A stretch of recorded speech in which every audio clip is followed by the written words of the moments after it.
Europe aussi en Asie. Nous sommes en direct de Kinshasa. Mesdames et messieurs, bienvenue dans ce grand magazine Carte sur table que vous suivez de partout dans le monde et aussi en République démocratique du Congo.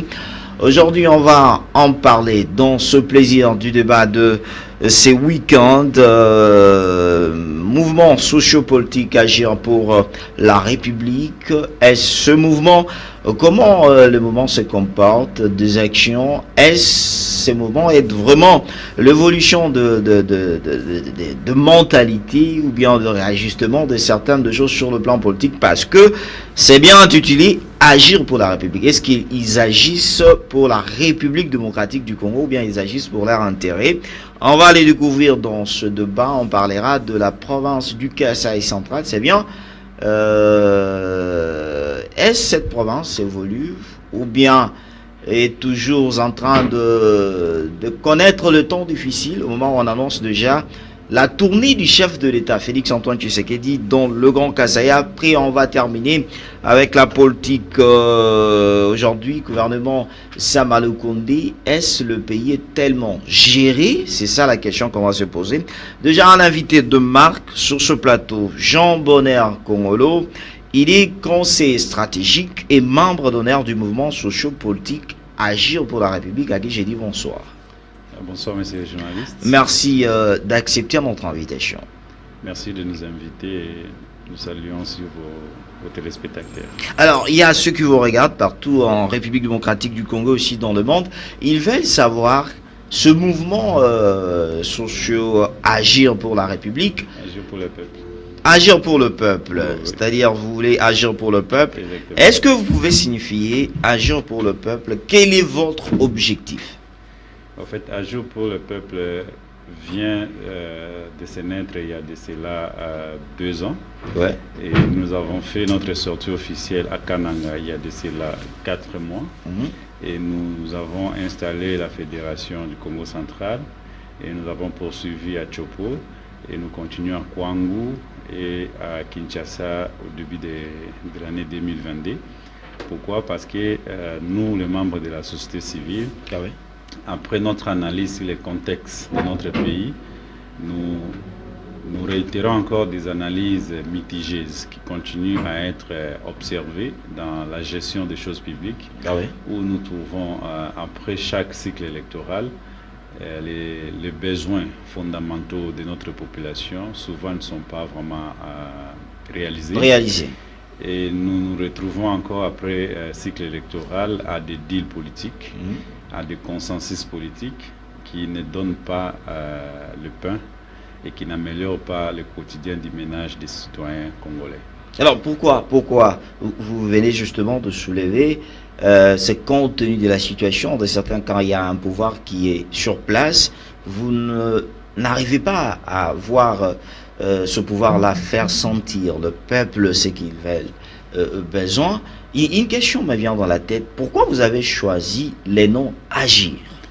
Nous voulons agir parce que nous avons observé dans la mentalité de notre population, bien que la République démocratique du Congo a passé plusieurs années dans des turbulences et des guerres armées ou ethniques, eh bien, la population est restée dans le psychose ou l'amnésie des humanitaires, où ils pensent tout doit être donné et non être un mérite. Donc, au lieu de garder cette population dans cette attitude, nous avons préféré maintenant que cette population, ces citoyens, le peuple, puissent agir eux-mêmes, partant de leurs besoins, partant des gouvernants qu'elle a été produit soit par voie électorale, soit par voie nominative, afin de rassurer vraiment ce que le gouvernement propose comme des programmes, soit vraiment des vrais programmes. Au-delà de ça aussi, de se rassurer, est-ce que le budget que nous votons chaque session parlementaire, budgétaire au mois de septembre, est-ce qu'il y a réellement des lignes budgétaires allouées au développement de nos communautés, et réellement ça arrive et que ça fait son travail. C'est sur base de ça que nous avons préféré que maintenant il faut mettre le peuple, donc le citoyen, devant tout agissement, pour que ça ne soit plus des interprétations politiciennes, mais plutôt que ce soit des politiques, des cadres légaux mis en place en faveur de la population. Entre autres, la Constitution, qui est notre garantie, afin de nous organiser, de nous rassurer et aussi d'interpeller nos concitoyens à prendre conscience que nous avons un rôle à jouer ensemble et que c'est grâce à nous la République peut avancer. Alors grâce à vous, la République peut avancer, M. Jean-Pierre Nkongolo. Vous avez justement fait rêver au peuple congolais. Le mouvement, genre vous dites, vous êtes sous forme d'une société civile, c'est-à-dire vous visez la volonté du peuple. Mais une question qui se pose, est qu'en République démocratique du Congo, on a toujours vécu à cette société civile ou bien deux mouvements à couleur politique. Bon, partant de loi 004, ce qui réunit la société civile, il y a des thématiques partant aussi de l'accord de Paris sur l'efficacité de l'aide et au-delà même de ça sur les objectifs de développement durable. La société civile, elle est maintenant plus orientée par 17 thématiques d'objectifs de développement durable. Donc pour nous qui œuvrent dans le secteur de la bonne gouvernance, droits de l'homme, démocratie et renforcement institutionnel des gouvernants, nous nous sommes toujours été mal compris par l'autre côté. Par qui? Effectivement, par qui? Nos observateurs et souvent aussi par des alliés politiques. Parce que nous sommes dans une société où il y a la classe politique. Nous avons aussi la société civile dans notre large composante et aussi nous avons aussi l'accord de sécurité de l'armée, ainsi de suite. Donc la République, elle est gérée dans cette marmite. Donc ici au Congo, il y a eu dans le passé certaines courants de pensée qui se sont différents entre ceux nous qui sont dans la société civile et ceux qui sont dans le mouvement d'élite des partis politiques. Mais néanmoins, après, vous avez senti dans de différents gouvernements qui entrent en jeu, il y a maintenant des membres de la société civile qui assignent des fonctions politiques. Voilà, des fonctions de l'État pour servir cet État et plus encore servir les citoyens. Raison pour laquelle il fallait maintenant que cette société civile devienne vraiment des institutions bien organisées, bien structurées pour qu'elle puisse ramener la voix de la population qui est celle du développement et la réduction de la pauvreté pour que le vivre ensemble soit en dignité. Oui. Maintenant, c'est dans cette lutte d'idées ou lutte sur le bien-être de notre population que des fois nous nous différons avec les autres. Il y a maintenant des lois qui discriminent les uns comme les autres. Par exemple, si vous regardez la loi qui régit la société civile, le mouvement associatif dans notre pays que nous appelons ASBEL, souvent il n'y a pas de dérogative qui donne beaucoup de mandats sur son accompagnement à travers l'État, ainsi de suite. Mais si vous prenez la loi sur les partis politiques, c'est clair, l'État doit accompagner les partis politiques. Chose des deux côtés n'a jamais été marché. Mais si vous regardez au fond, nous de la société civile, nous sommes toujours proches de cette population. Nous comprenons leurs émotions, nous comprenons leurs déceptions, nous comprenons leurs situations et nous réfléchissons ensemble comment y faire arriver. Mais on vous accuse, vous, de la société civile, de trahir le peuple. Non, justement, quand vous dites que vous comprenez leur situation, leurs émotions, on vous accuse, vous, de trahir le peuple. Ces gens de la société civile. C'est ce qu'au niveau d'agir pour le peuple, nous sommes en train de retravailler pour la nouvelle génération de leaders. C'est-à-dire l'ancienne à être dessus.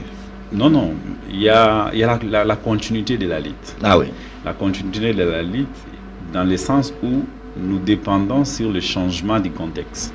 Si le contexte actuel a permis qu'il y ait des membres de société civile à commencer à gouverner ensemble avec les membres des partis politiques, chose qui n'était pas avant. Maintenant, nous avons aussi des lois électorales qui ne permettent pas aux acteurs de la société civile de postuler d'une manière indépendante et ça aussi, elle est élue aux mêmes communautés qui devaient aussi élire les membres des partis politiques. La loi électorale passée a forcé les acteurs de la société civile à intégrer les partis politiques. Au contraire, à l'époque de Malumalu, nous avons eu une loi électorale qui favorisait les indépendants. Mais en 2018, tout a changé. Et puis d'aider, ça devient un problème de quotas. Ce sont des lois discriminatoires qui ne favorisent pas l'émergence d'une nouvelle classe d'élite et une nouvelle classe de citoyens qui sont proches à la population.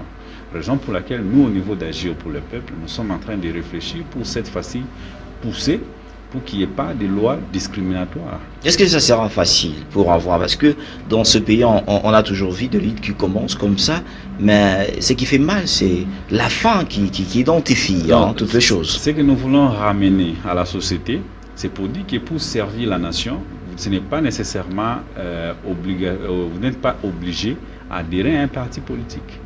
Vous pouvez être juste une personnalité ou leader d'opinion et que les citoyens, les électeurs pensent qu'à travers vous, ils peuvent trouver gain de cause. La population a le libre choix, comme dit notre Constitution, de vous élire dans ce sens-là. Raison pour laquelle nous pensons, avec la loi électorale qui vient, il y a des articles de cette loi qui doivent être révisés. Parce que pour gérer la République, nous devons banaliser ou éradiquer carrément cette tendance. Il faut toujours être des partis X ou des partis Y. La preuve en est que la société, depuis 2006 jusqu'à aujourd'hui, le pays est bloqué. Le pays est bloqué par la classe dirigeante qui vient des partis politiques. Vous imaginez les vulnérables qui vous votent. Je parle des vulnérables, ce sont des femmes, les citoyens, des jeunes et des femmes qui manquent d'emploi, qui manquent des hôpitaux pour mieux mettre au monde, qui manquent de médicaments dans des pharmacies ou dans des hôpitaux qui se trouvent dans les milieux ruraux, parce que la population congolaise, 70%, elle se trouve au niveau rural. Il y a un problème d'éducation de nos enfants. Vous voyez, tout ça, ce sont des besoins réels. Et la réponse à tout ça, nous ne devons pas seulement monopoliser cet espace en pensant que c'est seulement au niveau de la classe politique. Et est-ce que vous pensez, monsieur Jean-Pierre Congolo, vous pensez que le politique vous laisseront la place facilement? Parce que ça, c'est un combat que vous voulez engager contre ces deux partis politiques. Il ne s'agit pas d'une classe politique à favoriser l'autre. Nous tous, nous sommes gérés par la loi de la République, nous sommes gérés par notre... Mais parce que les autres vous accusent, vous commencez comme ça, mais après vous avez une couleur politique. Non, les gens qui font des analyses mitigées par rapport à la couleur politique, ce sont des gens qui créent la distraction dans la lutte. C'est-à-dire vous n'avez pas une couleur politique. Ça ne veut pas dire, si on collabore avec X parti ou Y parti pour faire ensemble, faire une lutte commune, cela veut dire que vous avez une couleur politique. Non.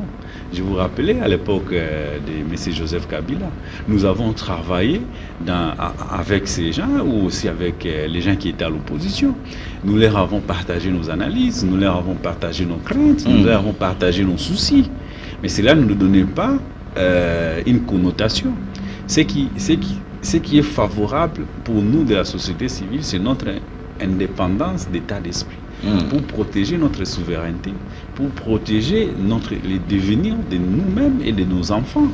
Vous voyez, c'est pour cela, au fond de notre communauté et de notre population, nous sommes en train de les conscientiser pour savoir que même si je collabore avec un politicien, mais je reste agent de développement communautaire et je reste membre de la société civile, et notre mouvement associatif doit demeurer tel qu'elle est jusqu'à ce que nous allons arriver. Parce que la constitution que nous avons nous donne des mandats.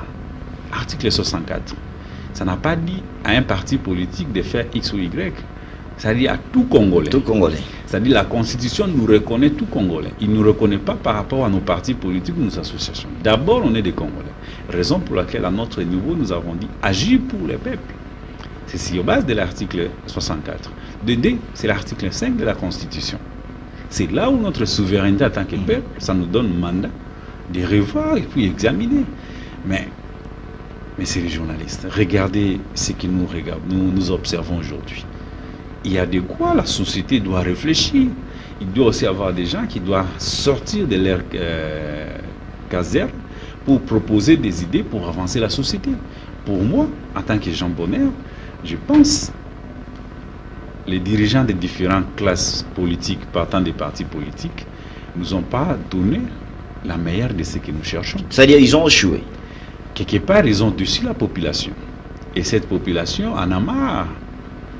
C'est vrai. Déçu en quoi? Parce que dans leur campagne, ils promettent, les autres n'arrivent pas à réaliser. On le voit toujours le même être voté. Ça signifie que... Nous devons arriver à restaurer l'autorité de l'État. Nous devons poursuivre la vision que l'actuel chef de l'État, M. Félix-Antoine Tshisekedi, est en train de mettre sur l'État des droits, qui est un héritage de la lutte de l'IDPS. Que nous tous, nous avons travaillé là-dessus et nous continuons à travailler pour qu'il y ait vraiment un état de droit. Nous voulons également que l'économie du Congolais soit vraiment aux mains de ses citoyens. Pas aux mains des étrangers. Pas aux mains des étrangers. Mais comment vous voulez que l'économie de Congolais soit dans les mains de ces dirigeants au moment où notre main est tendue toujours dehors? Bon, le fait de demander aux autres de nous aider ne doit pas nous indigner. Mais parce qu'on dit toujours, M. Jean Bonner, on dit toujours la main qui demande toujours, c'est la main qu'on domine. Oui, mais on ne demande pas éternellement. On doit demander avec une période de temps. Mais jusqu'à quand? Jusqu'à quand? Jusqu'à ce qu'on aura cette leadership qui est agir pour le peuple, est en train de promouvoir, est en train de se démerder pour que nous puissions avoir vraiment des dirigeants favorable au rendez-vous de son peuple. Alors, aujourd'hui, vous êtes de l'agir pour la population, c'est-à-dire de l'agir pour le peuple. Est-ce que aujourd'hui on est en train de vivre au pays? On prend d'abord le cadre de l'Assemblée nationale. Est-ce que vous voyez que ce représentant du peuple, font un bon travail? En fait, ce qui se passe dans notre hémicycle, ça définit notre démocratie. Dans le sens, nous avons toujours dit au niveau des Agir pour le peuple, il y a certains articles de notre constitution qui méritent la révision. Parce que dit seulement majorité parlementaire, c'est vague. Parce que nous avons une constitution qui est multipartisme. Nous avons plus de 700 partis politiques. Nous avons 500 élus députés nationaux au niveau national et nous avons des provinciaux. Maintenant, comment définir la majorité parlementaire au niveau de l'Assemblée nationale? Ça pose problème. C'est ce qui fait que n'importe quel président qui va hériter cette charge auront toujours du mal à gouverner notre République parce que les règles de gouvernance démocratique de notre démocratie congolaise, elle est complexe, elle est fragile et elle est exposée à tout autre mécanisme, mais pourvu que la fin justifie son moyen. Ah oui. Alors, qu'est-ce qu'il faut faire pour arriver à ça? Justement, pour qu'on arrive, ceux qui accèdent au pouvoir puissent avoir cette route-là de la bonne gestion, au lieu d'être calés. Pour nous, au niveau d'Agir pour le peuple, nous pensons que pour que nous puissions avoir des lois ou des mécanismes de bonne gouvernance, la classe politique, l'élite doit se mettre ensemble et échanger sur des vrais blocages de notre démocratie. Chose qui n'arrive pas dans notre République. Chez nous, nous pensons que ce que nous imposons aux autres, c'est ça la démocratie. Non, c'est ça la manœuvre ou des stratégies pour gouverner, mais vous gouvernez en défi. Mais si à chaque fois il y a un obstacle, partant de ce que nous observons aujourd'hui avec la CENI, moi, j'ai préféré voir la classe politique ou l'élite se mettre à débattre en public, télévisé, pour, comme on dit, en choc d'idées, j'ai la lumière. Ah oui. Et de là, les législateurs peuvent maintenant proposer des lois qui vont accompagner notre démocratie partant de notre constitution. Mais chez nous, ce n'est pas le cas. Chez nous, les gouvernants et les élites du peuple se plaignent. À des fois, moi, je pose des questions. Mais si une autorité se plaint, mais à qui la population doit regarder pour trouver solution? C'est là où nous, au niveau d'Agir pour le peuple, nous ne voulons plus voir les gouvernants dans l'attitude ou le comportement que nous observons dans notre classe politique actuelle. Nous ne sommes pas d'accord avec eux. On vous donne une responsabilité, il faut l'assumer. Il faut prendre des mesures radicale, mais au bien de la population, qui doit renforcer la population. Vous voyez, nous tous, nous savons que là où nous nous retrouvons aujourd'hui, elle n'est pas facile. Mais nous devons qu'arriver si nous avons de bons leaders qui savent l'importance des dialogues, qui savent l'importance du débat démocratique, qui savent également à quel moment il faut s'accepter mutuellement, peu importe nos faiblesses. Est-ce qu'au niveau d'Agir, vous acceptez de manipulation politique? La preuve en est que depuis que nous avons commencé, on est sollicité. Mais nous leur disons que nos membres viennent de partout. Nous avons des gens qui viennent de l'Union sacrée. Nous avons des femmes ou des jeunes qui viennent de la Mouka ou des autres mouvements politiques. Ce sont nos membres. Mais ce qui nous importe, c'est leur devenir. Si aujourd'hui, demain, c'est toi qui seras notre représentant au niveau des assemblées, ou c'est toi qui seras notre ministre tutelle dans le portefeuille X ou Y, quelle attitude il faut en avoir en tant que leader? C'est ça des formations que nous voulons léguer à la jeunesse, surtout au leadership des femmes. Promouvoir plus de femmes dans le leadership et faire tout possible pour que le cadre légal soit assaini, pour que la compétition électorale ou nominative prochaine tienne compte sur base de genre et sur base de compétences. C'est ce qui nous préoccupe au niveau d'Agir. Nous passons plus de temps à former des jeunes, à former des femmes. Comment vivre dans une association? Comment vivre en tant que visionnaire, quelqu'un qui a des ambitions pour sa communauté?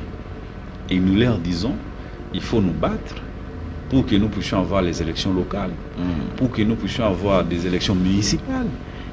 Elle est difficile sur base sécuritaire ou des analyses, des hypothèses, des craintes, mais elle est importante pour notre gouvernance locale.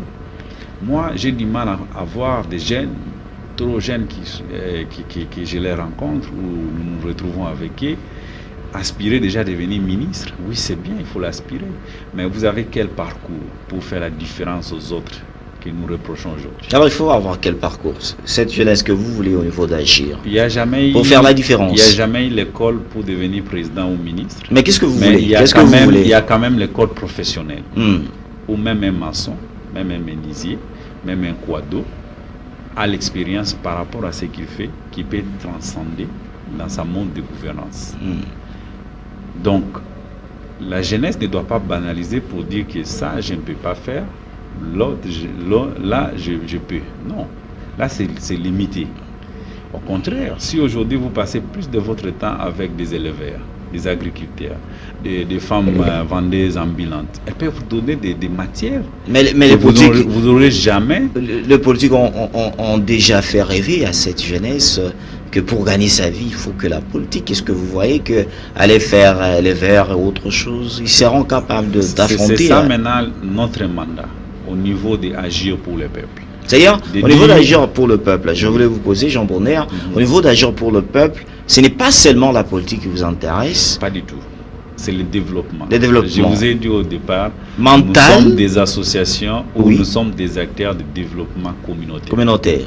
Mais nous pensons que notre développement prend du temps parce qu'en face de nous, nous avons des interlocuteurs gouvernants qui sont dans l'agenda de leurs partis politiques ou regroupements politiques qui ne nous favorisent pas à émerger et à faire des actions de développement dans notre contrée.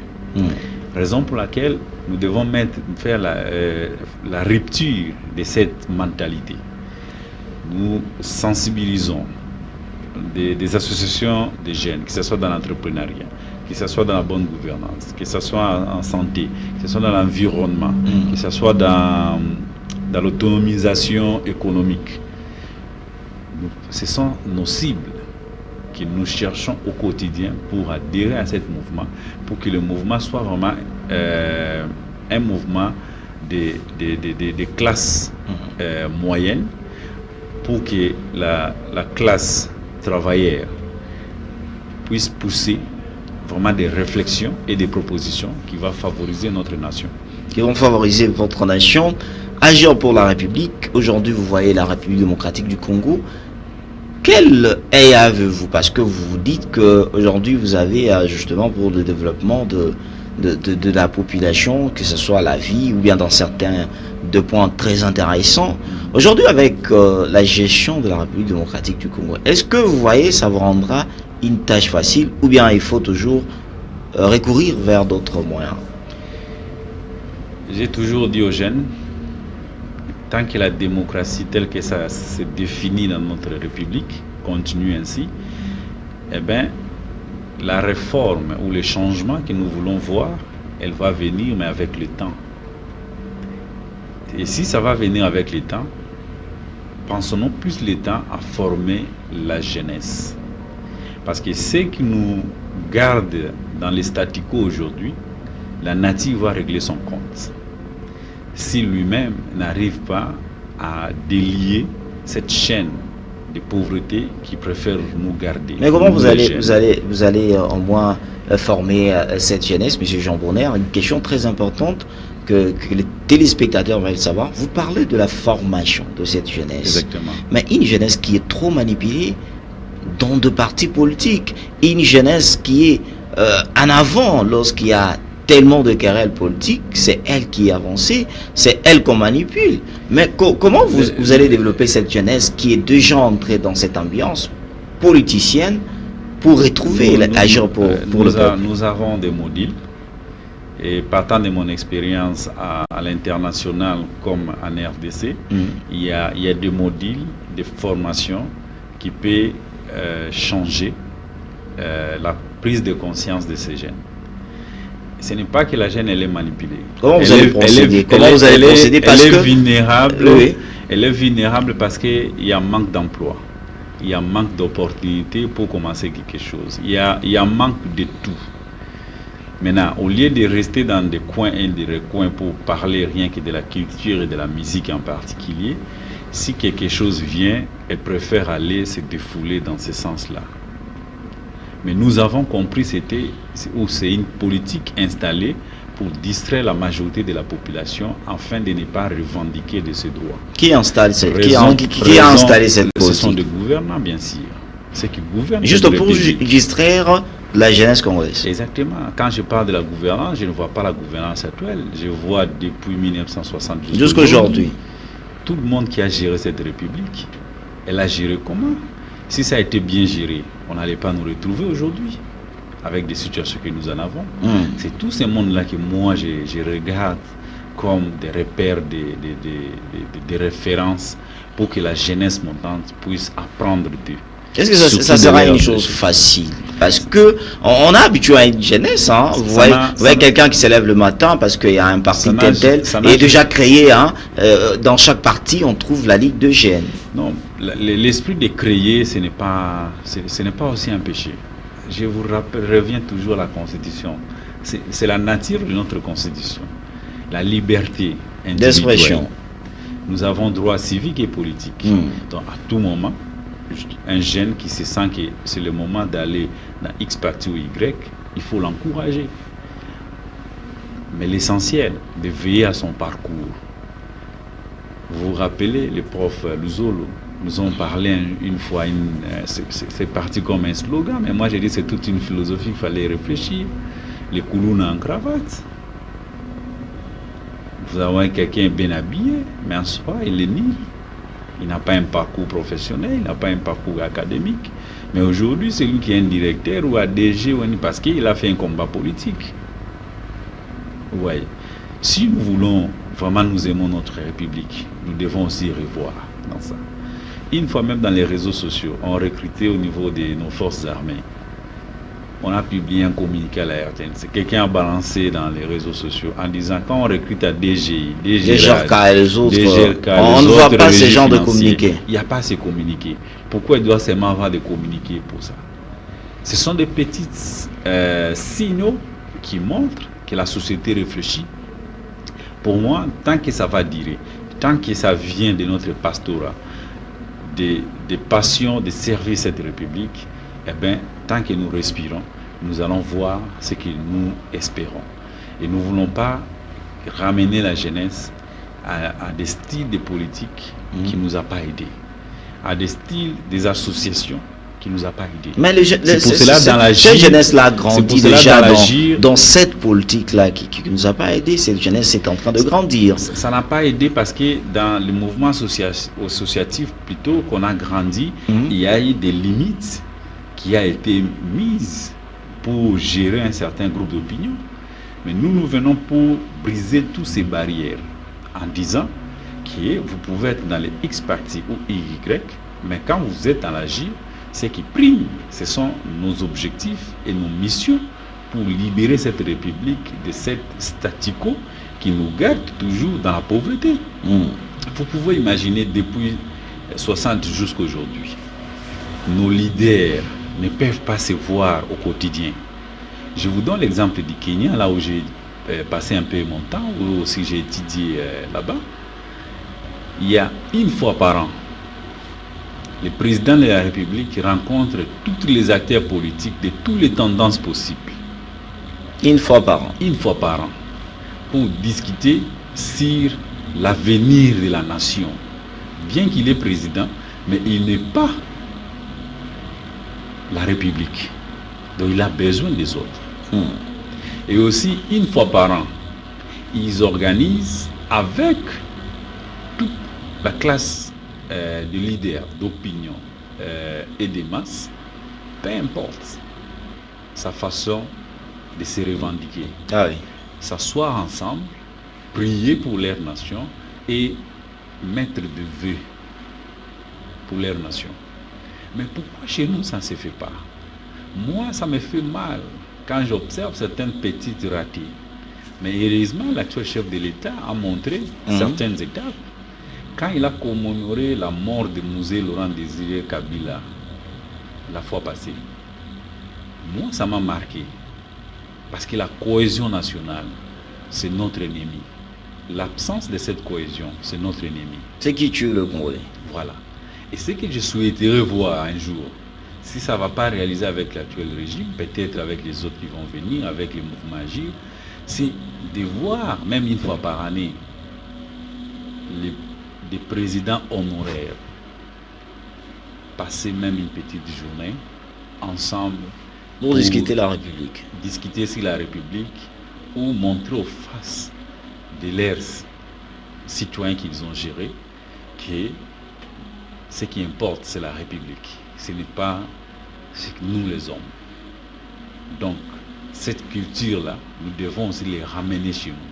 Si ça se fait aux États-Unis, ça se fait au Kenya, ça doit aussi se faire en RDC, parce que des relations humaines, elle est importante que des relations du pouvoir pour le pouvoir. Alors, avant d'entamer pour la province du Kasaï central, une question directe pour agir pour le peuple. Est-ce vous avez un point final au sein de l'Agir? Votre combat a un point final au sein de l'Agir. Avant d'entrer au Kasaï oriental, on termine avec Agir par là. Notre combat actuel, c'est celui de mobiliser les jeunes et les femmes. Si vous me suivez à travers votre micro et votre chaîne de télévision, je vous invite à joindre ces mouvements parce que nous croyons, cette fois-ci ou jamais, la jeunesse, les femmes doivent donner des directives pour notre société. Nous devons non seulement imposer les élus de demain, mais nous devons aussi sensibiliser la population afin de voter d'une manière responsable pour que les élus de demain, les gouvernants de demain, ne soient pas seulement des gens nommés, mais des gens mérités par notre vote. Au-delà de ça, il faut venir à nous pour plus de formation, parce que nous voulons vous former, nous voulons vous transformer et nous voulons vous mettre à la disposition de votre communauté, de votre société, afin que vous les servez, parce que vous êtes là pour les servir et non pour se servir. Nous voulons aussi cette jeunesse qui va sortir d'Agir pour le peuple soit vraiment une jeunesse qui sera des repères, des références comme les autres jeunes des autres nations. Et alors là, on termine avec Agir, on aborde notre deuxième sujet, c'est bien cette province du Kasaï central, d'où vous êtes ressortissant de cette province. Oui. Pourquoi la province du Kasaï central n'avance pas au moment où on retrouve sur l'échiquier politique de grandes personnalités qui viennent de cette province du Kasaï central. Est-ce la manque de volonté, l'absence d'hommes forts, ou bien c'est juste une mauvaise volonté? D'emblée comme ça, je peux dire c'est l'absence de volonté. Par qui? Par le dirigeant ou bien par le fils du Kasaï central? Non, le fils du Kasaï, parce que je suis de là. Moi, je suis né à l'Équateur, grandi à Kisangani et à Bukavu. Je suis revenu à Kinshasa avec la rébellion d'El Kassa a commencé. Et après, Dieu a permis que je puisse décrocher une bourse d'études. Je suis allé à l'étranger. Je suis allé chez nous, à notre village en Ndemba, il n'y a pas 6 ans. Quand je suis arrivé, j'étais choqué de voir le niveau de vulnérabilité de mes frères et sœurs, le niveau d'abandon de cette population, parce que la malnutrition aiguë, ça se trouve chez nous. Tandis que nous avons des terres arabes où nous pouvons cultiver plus que même ce que la République en a besoin. Au-delà de ça, nous avons, partout où j'ai passé dans ma vie, j'ai rencontré mes frères et sœurs de ma province, dans des institutions importantes. Mais je rentre chez nous, il n'y a ni l'eau, il n'y a ni l'électricité, même en ville. C'est là que j'ai compris les autres frères de la République démocratique du Congo, mes concitoyens des autres provinces, pourquoi, à un certain moment, ils se moquent de nous. Moi, mon épouse... Ils ne se moquent pas de vous parce que vous n'êtes... Le cas on dit que le Kassaïen ne sont pas... Mon épouse est Yombé. Ah oui. Mes beaux-frères et mes beaux-pères, quand on se rencontre... Ils se moquent de vous. Non, il fait un peu de blagues de moquerie, mais en famille, on est en famille. Mais les jours où ils sont arrivés chez nous, c'est les jours en question que j'ai dit, ils avaient raison. Nous avons tapé poitrine là où il ne fallait pas. Nous avons négligé les chez nous. Est-ce que le problème de l'homme Kassaïen, ce n'est pas lui-même? Aujourd'hui, à l'heure actuelle, je peux dire, le problème du Kasaï, c'est nous-mêmes, les ressortissants du Kasaï. Parce qu'on vous dit, vous construisez ailleurs, mais chez vous, il n'y a rien, vous attendez que les autres viennent le faire. Ça fait partie aussi de notre parti positif. Nous ne sommes pas tribal. Nous ne sommes pas dans les sentiments partisans. Nous sommes objectifs. Mais vous laissez chez vous au moins. Nous sentons à l'aise partout où nous nous retrouvons. Mais néanmoins, il est temps, surtout à notre génération, de regarder le rétroviseur. Parce que moi, j'ai demandé à mon père, je le salue là où il est, parce qu'il va fêter les festivités de Noël et de Nouvel An chez nous en Ndemba au village. Ah oui? Et je lui ai posé la question. La dernière fois que tu étais chez toi, c'était quand? Il m'a dit c'était dans les 73. Et jusqu'aujourd'hui, ça n'a jamais été. Non.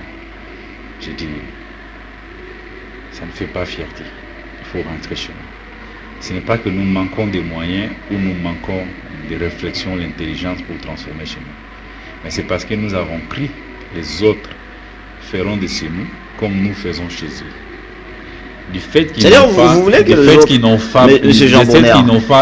fait de ce que nous avons fait chez eux, donc il est temps à nous-mêmes de rentrer, faire quelque chose de plus positif chez nous que nous avons fait chez les autres. C'est-à-dire vous voulez que les autres provinces puissent faire mieux chez vous? Non, comme nous voulons juste inciter les citoyens congolais dans toutes ces tendances, dans toute sa diversité.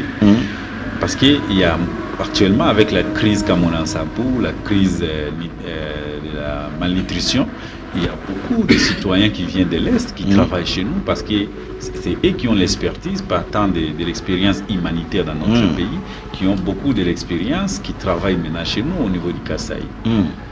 Mais si vous rencontrez un Kassaïen qui a travaillé à l'Est, il va te montrer, si pas des maisons, des endroits où il a fait développer.